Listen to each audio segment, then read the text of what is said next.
Bismillahirrahmanirrahim. Assalamualaikum warahmatullahi wabarakatuh. Innal hamdalillah nahmaduhu wa nasta'inuhu wa nastaghfiruh. Wa na'udzu billahi min shururi anfusina wa min sayyiati a'malina man yahdihillahu fala mudilla lahu wa man yudlil fala hadiya lahu. Asyhadu an la ilaha illallah wahdahu la syarika lahu wa asyhadu anna Muhammadan 'abduhu wa rasuluh.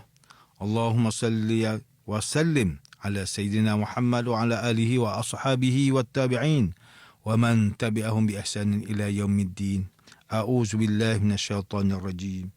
Ya ayyuhalladzina amanu taqullaha haqqa tuqatih wa la tamutunna illa wa antum muslimun. Amma ba'd.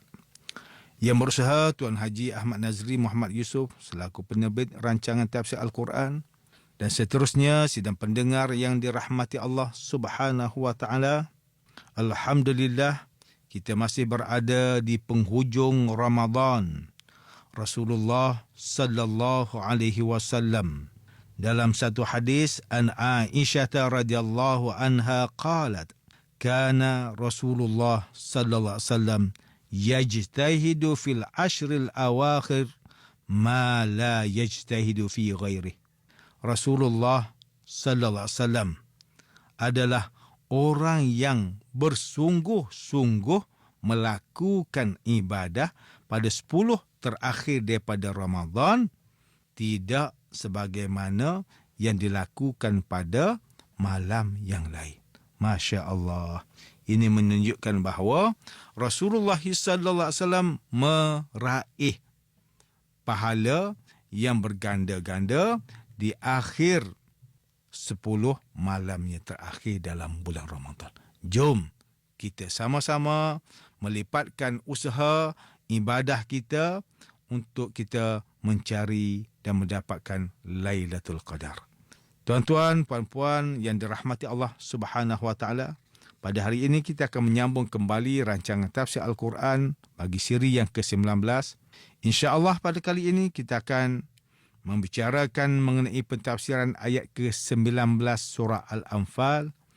A'udzu billahi minasyaitonir rajim. Bismillahirrahmanirrahim. In tastaftihu faqad ja'akumul fath wa in tantahu fahuwa khairul lakum وَإِن تَعُودُوا نَعُدْ وَلَن تُغْنِيَ عَنكُمْ فِئَتُكُمْ شَيْئًا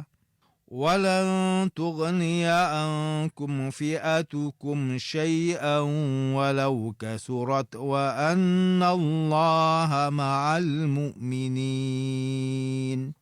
Jika kamu, wahai orang musyrikin, meminta keputusan supaya diberikan kemenangan kepada pihak yang benar, maka sesungguhnya keputusan yang kamu minta itu telah datang dan disaksikan oleh kamu. Dan jika kamu berhenti daripada memusuhi Rasulullah sallallahu alaihi wasallam, maka yang demikian itu lebih baik bagi kamu.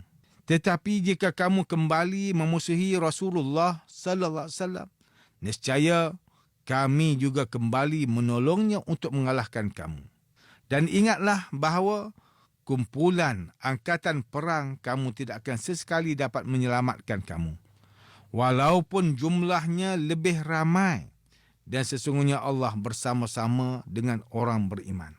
Sidang pendengar yang dirahmati Allah, Profesor Dr. Muhammad Quraisy Shihab melalui kitabnya Tafsir Al-Misbah menyatakan bahawa perkataan Al-Fathu diambil daripada kata dasar Fataha, yang pada asasnya adalah berlawanan dengan perkataan tertutup. Oleh itu, ia boleh memberikan makna membuka. Maksud perkataan ini kemudiannya berkembang menjadi kemenangan. Ini kerana dalam makna kemenangan itu tersirat sesuatu yang dihalangi dan ditutup, tetapi akhirnya dapat dibuka.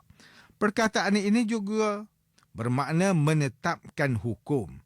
Ini kerana dengan ketetapan hukum, maka terbukalah jalan penyelesaian.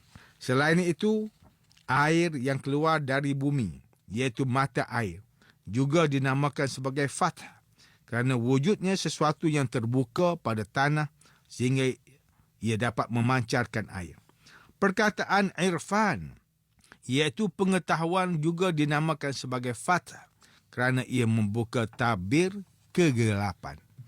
Perkataan Al-Fathu pada ayat ke-19 surah Al-Anfal ini dapat memberikan maksud menetapkan keputusan dan kemenangan. Jika makna kemenangan ini diterima, maka ayat telah datang kepada kamu kemenangan. Faqad ja'akumul fath merupakan ejekan kepada kaum kafir musyrikin, ataupun ia juga bermakna telah jelas kepada kamu orang yang mendapat kemenangan, iaitu Nabi Muhammad sallallahu alaihi wasallam, dan bukannya kaum kafir musyrikin. Menurut Profesor Dr. Muhammad Quraish Shihab lagi, majoriti ulama menilai ayat ini ditujukan kepada kaum kafir musyrikin, tetapi ada juga ulama yang berpendapat bahawa ia ditujukan kepada kaum muslimin dengan alasan bahawa ayat ini ialah ayat Madaniyah, iaitu ayat yang diturunkan selepas peristiwa hijrah Nabi sallallahu alaihi wasallam ke Madinah. Dan selepas itu, hampir tiada lagi ayat Al-Quran yang ditujukan kepada kaum kafir musyrikin. Jika ayat ini ditujukan kepada kaum muslimin, maka perkataan tastaftihu dapat difahami dengan makna berjihad atau berperang. Ini kerana sesiapa yang berperang, maka sudah pasti dia akan berdoa dan bercita-cita untuk mendapat kemenangan. Sidang pendengar yang dimuliakan, secara umumnya, Tengku Muhammad Hasbi As-Siddiqi menerusi kitab tafsirnya Tafsir An-Nur, mentafsirkan ayat ke-19 surah Al-Anfal ini dengan menyatakan bahawa ketika orang musyrikin keluar dari Mekah untuk menuju Badar, mereka terlebih dahulu mengambil cebisan daripada tirai-tirai Kaabah sambil berdoa, "Wahai Tuhanku, berikanlah pertolongan dengan tentera yang lebih tinggi daripada dua kumpulan tentera, golongan yang lebih mulia dan kabilah yang lebih daripada dua kabilah ini." Sebagai jawapan atas permintaan itu, maka Allah Subhanahu wa taala berfirman, "In tastaftihu faqad ja'akumul fath."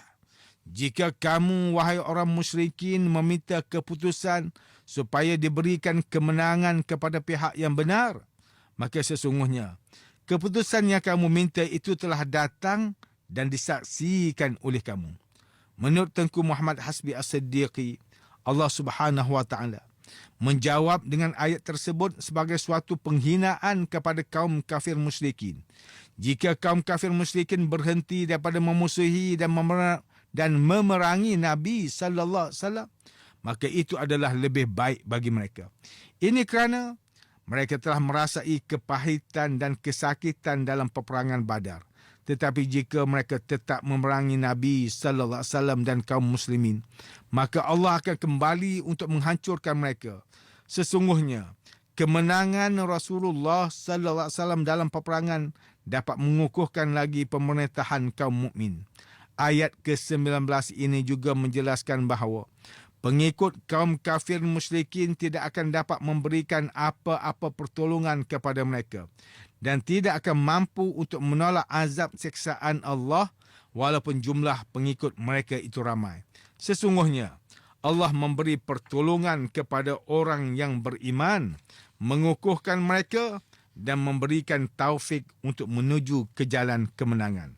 Manakala Hamka melalui kitabnya Tafsir Al-Azhar, ketika mentafsirkan ayat ke-19 surah Al-Anfal ini, memetik suatu riwayat daripada Ibnu Ishaq, di mana Abu Jahal sebagai pimpinan tertinggi kaum kafir musyrikin itu telah berdoa kepada Allah Subhanahu wa taala yang bermaksud, "Ya Allah, aku tidak tahu siapakah yang sebenarnya di antara kami yang telah memutuskan silaturrahim, maka berikanlah keputusan engkau esok."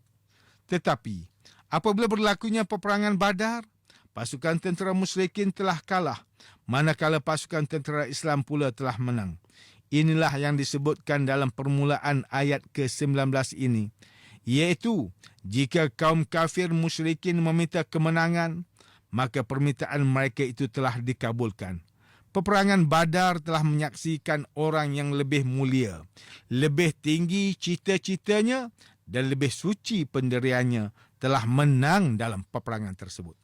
Menurut Hamka lagi, jika kaum kafir musyrikin itu berhenti menentang Rasulullah sallallahu alaihi wasallam, tunduk kepada Allah Subhanahu wa taala dan masuk Islam, maka itulah yang lebih baik bagi mereka. Tetapi jika mereka kembali menentang Rasulullah, maka Allah juga akan kembali untuk membantu baginda dan mengalahkan kaum kafir musyrikin sehingga mereka tidak boleh bangkit semula. Manakala pengikut kaum kafir musyrikin pula tidak akan memberikan sebarang faedah walaupun jumlah mereka ramai. Walau apa cara sekalipun, mereka menyusun kekuatan bagi melawan Allah dan Rasulnya. Dan walaupun jumlah mereka berlipat kali ganda lebih ramai, tetapi jika mereka cuba untuk menentang Rasulullah, maka merekalah yang akan binasa dan hancur. Tetapi jika mereka tunduk kepada Islam, maka tamatlah segala permusuhan dan mereka akan menjadi tentera Islam. Ingatlah, sesungguhnya Allah bersama-sama dengan orang yang beriman. Sidang pendengar yang dimuliakan, jika kita melihat situasi masyarakat pada hari ini, terdapat segelintir di kalangan orang Islam yang tidak yakin dan percaya dengan ajaran Islam seperti mana yang terkandung dalam Al-Quran dan hadis. Mereka lebih cenderung untuk berpegang dengan teori, falsafah dan ideologi ciptaan manusia, walaupun sedar bahawa akal manusia itu terbatas. Sedangkan Allah Subhanahu wa taala sentiasa bersama-sama dengan orang beriman yang tetap teguh berpegang dengan prinsip ajaran Islam berdasarkan panduan Al-Quran dan hadis. Orang Islam yang lebih cenderung untuk menganut ideologi ciptaan manusia ini merasakan bahawa ideologi yang mereka anuti seperti sekularisme, liberalisme, komunisme, pluralisme dan kapitalisme adalah lebih baik, maju, moden, untung dan sempurna kepada kehidupan manusia dunia dalam segenap bidang sama ada ekonomi, politik, sosial dan sebagainya. Selain itu, mereka juga sanggup menganut ideologi ciptaan manusia ini dan mengenepikan ajaran Islam hanya semata-mata kerana habuan dunia seperti wang, harta benda, kemewahan, kemasyhuran, pangkat dan darjat. Sedangkan semua perkara tersebut tidak bernilai di sisi Allah, bahkan tidak akan membantu untuk menghadapi alam barzakh di dalam kubur dan alam mahsyar di akhirat kelak. Mereka juga merasakan bahawa ajaran Islam sama ada dari sudut akidah, ibadah, akhlak, muamalah dan jinayah adalah sudah kolot, lapuk, tidak sesuai, tidak relevan dan ketinggalan zaman. Ingatlah, sesungguhnya Islam ialah agama yang lengkap dan sempurna. Islam sesuai diamalkan tanpa mengira bangsa, zaman dan tempat sehingga hari kiamat. Bahkan Islam membawa rahmat ke seluruh alam. Ini kerana Islam ialah satu-satunya agama yang diredai oleh Allah Subhanahu wa taala dan disampaikan pula oleh semulia-mulia manusia, iaitu Nabi Muhammad sallallahu alaihi wasallam. Allah Subhanahu wa taala berfirman dalam surah Ali Imran ayat yang ke-19, Innad dina indallahil Islam. Sesungguhnya agama yang benar dan diredai di sisi Allah ialah Islam. Firman Allah Subhanahu wa taala dalam surah Al-Maidah ayat yang ketiga, Al-yawma akmaltu lakum dinakum wa atmamtu alaikum ni'mati wa raditu lakumul Islam madina. Pada hari ini, aku, iaitu Allah, telah sempurnakan bagi kamu agama kamu dan aku telah cukupkan nikmatku kepada kamu dan aku telah redha Islam itu menjadi agama untuk kamu.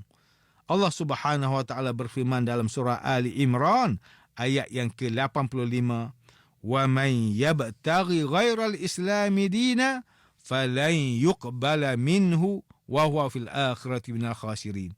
Dan sesiapa yang mencari agama selain daripada Islam, maka tidak akan diterima segala amalan daripadanya, dan sesungguhnya dia pada hari akhirat nanti termasuk daripada kalangan orang yang rugi.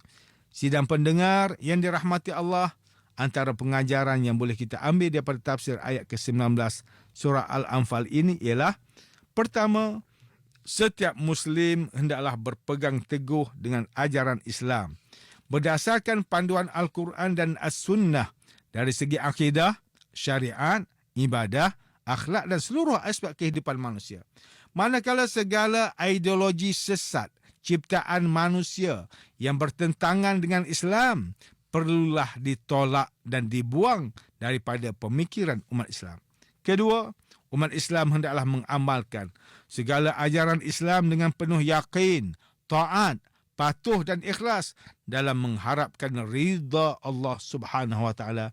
Mudah-mudahan perkara ini dapat menyelamatkan kehidupan manusia di dunia dan di akhirat.